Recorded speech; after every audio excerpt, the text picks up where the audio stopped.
Zodiac മീഡിയയിലേക്ക് എല്ലാ പ്രേക്ഷകർക്കും സ്വാഗതം. 2026 മാർച്ച് മാസത്തെ ചതയം നക്ഷത്രക്കാരുടെ നക്ഷത്രഫലമൊന്ന് പരിശോധിച്ചു നോക്കാം. ചതയം നക്ഷത്രക്കാരെ സംബന്ധിച്ചിടത്തോളം അപ്രതീക്ഷിതമായിരിക്കുന്ന ഭാഗ്യത്തിന് യോഗമുള്ള സമയമാണ്. ആഗ്രഹിക്കുന്ന എന്ത് കാര്യങ്ങളും പൂർത്തീകരിക്കാനായിട്ട് സാധിക്കുന്ന ഒരു സമയമാണ്. കാരണം 5ാം ഭാവത്തിൽ സർവേശ്വരകാരകനായിരിക്കുന്ന വ്യാഴം സഞ്ചരിക്കുന്നു. അതേപോലെ തന്നെ ഭാഗ്യാധിപതി രക്ഷാസ്ഥാനത്താണ് നിൽക്കുന്നത്. അത് ചന്ദ്ര ലഗ്നാധിപതിയോട് ചേർന്നാണ്. നല്ല ഭാഗ്യം അനുഭവിക്കാനായിട്ട് അതുകൊണ്ട് തന്നെ യോഗമുള്ള ഒരു മാസമാണ്. അതേപോലെ തന്നെ ലഗ്നത്തിൽ ബുദ്ധികാരകനായിരിക്കുന്ന ബുധനാണ് നിൽക്കുന്നത്. അപ്പോൾ അത് കാരണം കൊണ്ട് ബുധൻ നേതൃത്വകാരകനായിരിക്കുന്ന ചൊവ്വയോട് ചേർന്നാണ് നിൽക്കുന്നത്. ആ ചൊവ്വ സഹായ സ്ഥാനാധിപതിയും കർമാധിപതിയുമാണ്. അപ്പോൾ തൊഴിൽ സ്ഥാനക്കയറ്റം, തൊഴിൽ നല്ല നേട്ടങ്ങൾ ഉണ്ടാകാനായിട്ട് യോഗമുള്ള സമയമാണ്.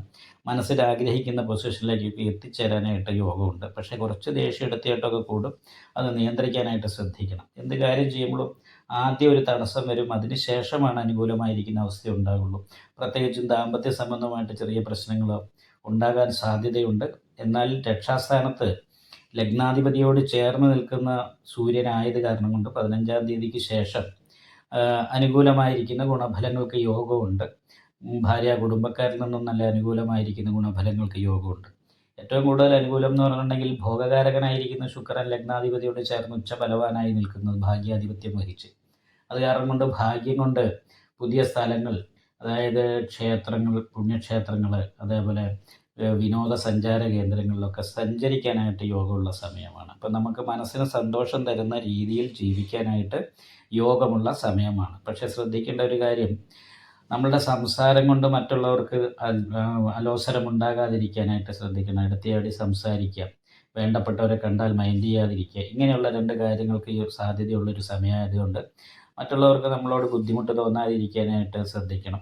സാമ്പത്തിക ഞെരുക്കം പോലുള്ള പ്രശ്നങ്ങൾ കുറച്ച് ഉണ്ടാകാനായിട്ട് സാധ്യതയുണ്ട്. അഗ്നികാരകനായിരിക്കുന്ന സൂര്യൻ ലഗ്നത്തിൻ്റെ രക്ഷാസ്ഥാനത്ത് നിൽക്കുന്നുണ്ട്. അതുപോലെ തന്നെ ഇടയ്ക്കിടയ്ക്ക് തലവേദന ഉണ്ടാകുക, ഇടയ്ക്ക് നടുവേദന ഉണ്ടാകുക, ഇങ്ങനെയുള്ള കാര്യങ്ങൾക്ക് യോഗമാണ്. ഇപ്പോൾ ജോലി ഇല്ലാത്തവരെ സംബന്ധിച്ച് ജോലി കിട്ടാൻ യോഗമുണ്ട്. വിദേശത്ത് പോകണമെന്ന് ആഗ്രഹിക്കുന്നവർക്ക് വിദേശത്ത് ജോലി കിട്ടാനായിട്ട് യോഗമുണ്ട്. കൂടാതെ ഗവൺമെൻറ് ജോലിക്ക് കാത്തിരിക്കുന്നവർക്ക് അതിനുകൂടി അനുകൂലമായിരിക്കുന്ന സമയമാണ്. എല്ലാ ഭൗതിക സുഖങ്ങളും അനുഭവിക്കാനും എല്ലാ രീതിയിലുള്ള സന്തോഷം അനുഭവിക്കാനും യോഗമുണ്ട്. സാമ്പത്തികമായ നല്ല നേട്ടങ്ങൾ ഈ സമയത്ത് ഉണ്ടാകാനായിട്ട് യോഗമുണ്ട്. പക്ഷേ ആദ്യം ഒരു തടസ്സം ഉണ്ടാകും എന്ന് പറഞ്ഞല്ലോ. ലഗ്നത്തിൽ തന്നെ നിൽക്കുന്ന രാഹുവാണ്. സന്തോഷിക്കുമ്പോൾ ടെൻഷൻ ഉണ്ടാക്കുക, തലവേദന പോലെയുള്ള പ്രശ്നങ്ങൾ ഉണ്ടാകുക, ഓർമ്മക്കുറവ് പോലെയുള്ള വിഷയങ്ങൾ ഉണ്ടാകുക. അപ്പോൾ ഇതൊന്നും വരാതിരിക്കാൻ വേണ്ടിയിട്ട് ഒരു ഗണപതി ഹോമം, അതുപോലെ തന്നെ രാഹുപൂജയും കേതുപൂജയും നവഗ്രഹ പൂജ ചെയ്യുന്ന ക്ഷേത്രത്തിൽ ചെയ്യുന്നത് നല്ലതാണ്. അതിനോടൊപ്പം തന്നെ ശിവക്ഷേത്രത്തിൽ യഥാശക്തി വഴിപാട് ചെയ്യുക.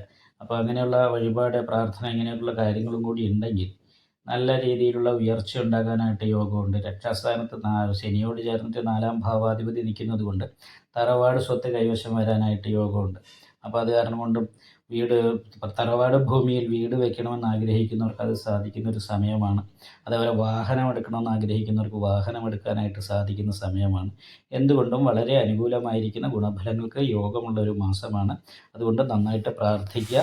എല്ലാ അനുകൂലങ്ങളും ഈ മാസത്തിൽ അനുഭവിക്കാൻ സാധിക്കും. യോഗം നിങ്ങൾക്ക് ഈ വീഡിയോ ഇഷ്ടപ്പെട്ടാൽ ലൈക്ക് ചെയ്യുക. നിങ്ങളുടെ അഭിപ്രായങ്ങൾ കമൻറ്റ് ചെയ്യാം. ജ്യോതിഷവുമായി ബന്ധപ്പെട്ട കൂടുതൽ കാര്യങ്ങൾ അറിയാൻ ഈ ചാനൽ സബ്സ്ക്രൈബ് ചെയ്യുക. ഞങ്ങളുടെ ഓൺലൈൻ കൺസൾട്ടൻസി നമ്പർ താഴെ ഡിസ്ക്രിപ്ഷൻ ബോക്സിൽ കൊടുത്തിട്ടുണ്ട്. ആവശ്യമുള്ളവർക്ക് കോൺടാക്റ്റ് ചെയ്യാവുന്നതാണ്.